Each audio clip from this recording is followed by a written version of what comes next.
ചെറിയ ബഡ്ജറ്റിൽ ഫാമിലിക്ക് യൂസ് ചെയ്യാൻ പറ്റിയ ഒരു ഐഡിയൽ കാർ അന്വേഷിച്ച് നടക്കുന്നവർക്കായിട്ട് ഈ കാണുന്ന വണ്ടി എന്ന് പറയുന്നത് നമ്മുടെ മാരുതിയുടെ വാഗണർ ആണ്. അത് LXi ഓപ്ഷൻ വാഹനമുണ്ടോ. 2012 മോഡൽ 12ാം മാസമാണ് വണ്ടി രജിസ്ട്രേഷനും കാര്യങ്ങളൊക്കെ വരുന്നത്. അതുകൊണ്ട് തന്നെ അത്യാവശ്യം മോഡലും ഉണ്ട്. അതുപോലെ സെക്കൻഡ് ഓണർഷിപ്പ് ആയിട്ടുണ്ടോ. പക്ക ഷോറൂം സർവീസ് ഉള്ളൊരു വാഹനമാണ്. വൈറ്റ് ആയതുകൊണ്ട് തന്നെ പ്രത്യേക ഭംഗിയുണ്ട് വണ്ടിക്ക്.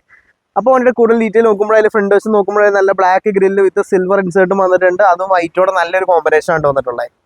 അതുപോലെ വണ്ടിയുടെ സൈഡിലേക്ക് പോകുമ്പോഴേ നമുക്ക് കാണാവുന്നതാണ്. ഒരു സിംഗിൾ ഡെന്റോ സ്ക്രാച്ചോ വന്നിട്ടില്ല. ഡോർ ബീഡിങ് കാര്യങ്ങളൊക്കെ ഒട്ടിച്ചിട്ടുണ്ട്. ടയറൊക്കെ നോക്കുമ്പോൾ 80% ടയറും കാര്യങ്ങളൊക്കെ ഉണ്ടോ. കമ്പനി സ്റ്റോക്ക് വന്നിട്ടുള്ള വീൽ കപ്പുകളും കാര്യങ്ങളൊക്കെ അങ്ങനെ തന്നെ മെയിൻറ്റെയിൻ ചെയ്തിട്ടുണ്ട്.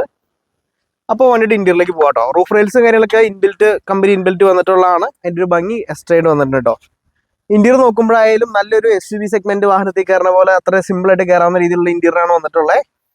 സീറ്റൊക്കെ ആയാലും സ്റ്റോക്ക് സീറ്റ് കവറും കാര്യങ്ങളൊക്കെ ഉണ്ട്. ചിൽഡ് AC, പൈനിയറിന്റെ stereo, power steering, 2 door power window ഉൾപ്പെടെയുള്ള എല്ലാ ഫീച്ചേഴ്സും വണ്ടിക്ക് വന്നിട്ടുണ്ട്.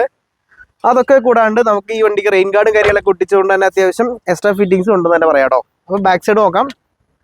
ബാക്ക് സൈഡ് നോക്കുമ്പോൾ ഇവിടെ അത്യാവശ്യം നല്ല സ്പേഷ്യസ് ആയിട്ടുള്ള ഇന്റീരിയറാണ്. കയറി ഇറങ്ങാനൊക്കെ വളരെ സിമ്പിളാണ്. 90 ഡിഗ്രിയിൽ ഓപ്പൺ ആണ്. ഡോറും കാര്യങ്ങളൊക്കെ വന്നിട്ടുണ്ട് കേട്ടോ. റൂഫൊക്കെ നോക്കുമ്പോൾ ഒട്ടും തന്നെ മുറിച്ചിട്ടോ കാര്യങ്ങളോ ഇല്ല. അപ്പോൾ വണ്ടിയുടെ ബാക്ക് സൈഡിലേക്ക് പോകാം. ബാക്ക് സൈഡ് നോക്കുമ്പോഴായാലും ഇവിടെ നമുക്ക് LXi എന്നുള്ള ബാഡ്ജിയും കാര്യങ്ങളും കാണാം. വാഗണറിന്റെ ഒരു വലിയൊരു സിൽവർ ഇൻസെർട്ടിൽ കൊടുത്തിട്ടുണ്ട് കേട്ടോ. അത്യാവശ്യം ആവറേജ് ബൂട്ട് സ്പേസ് ഉള്ള ഒരു വാഹനമാണ് വാഗണർ. അതുപോലെ തന്നെ സീറ്റൊക്കെ ആയാലും 3/4 സീറ്റായിട്ട് മടക്കാട്ടോ. അതായത് 1/3 എന്നുള്ള രീതിയിൽ നമുക്ക് സീറ്റ് ഫോൾഡ് ചെയ്യാവുന്ന രീതിയിലാണ് വന്നിട്ടുള്ളത്. സൈഡ് നോക്കുമ്പോഴായാലും ഇവിടെയും പെർഫെക്റ്റ് തന്നെയാണ്.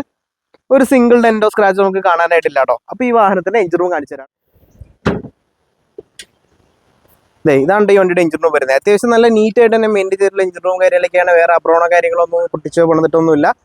പേസ്റ്റിങ്ങളൊക്കെ നോക്കുമ്പോൾ അതിൽ പെർഫെക്റ്റ് പേസ്റ്റിംഗ് എന്ന് പറയാം. അതുപോലെ തന്നെ ബോണറ്റിന്റെ പേസ്റ്റിംഗ് ഒക്കെ ഇവിടെ നോക്കിയാൽ നമുക്ക് കാണാവുന്നതാണ്. നീറ്റ് ആയിട്ട് തന്നെ ഉണ്ട് കേട്ടോ. അതുകൊണ്ട് തന്നെ മേജർ ആയിട്ടുള്ള ആക്സിഡന്റോ റീപ്ലേസ്മെന്റ് ഒന്നും തന്നെ സംഭവിക്കാത്ത വാഹനമാണ്. അതുപോലെ ഒരു രീതിയിലുള്ള ഓയിൽ ലീക്കോ പ്രശ്നങ്ങളോ വന്നിട്ടില്ല. ചെറിയൊരു ഫാമിലിക്ക് അത്യാവശ്യം നല്ല രീതിയിൽ തന്നെ ഉപയോഗിക്കാൻ സാധിക്കും. അതുപോലെ ഈ വാഹനം കൊടുക്കാനുള്ള വാഹനമാണ്. ഇതിന്റെ കൂടുതൽ റേറ്റും ഡീറ്റെയിൽസ് ഒക്കെ ഡിസ്ക്രിപ്ഷൻ ബോക്സിൽ കൊടുത്തിരിക്കാം. അപ്പോൾ അടുത്ത വീഡിയോയിൽ വന്നവരെ ബൈ.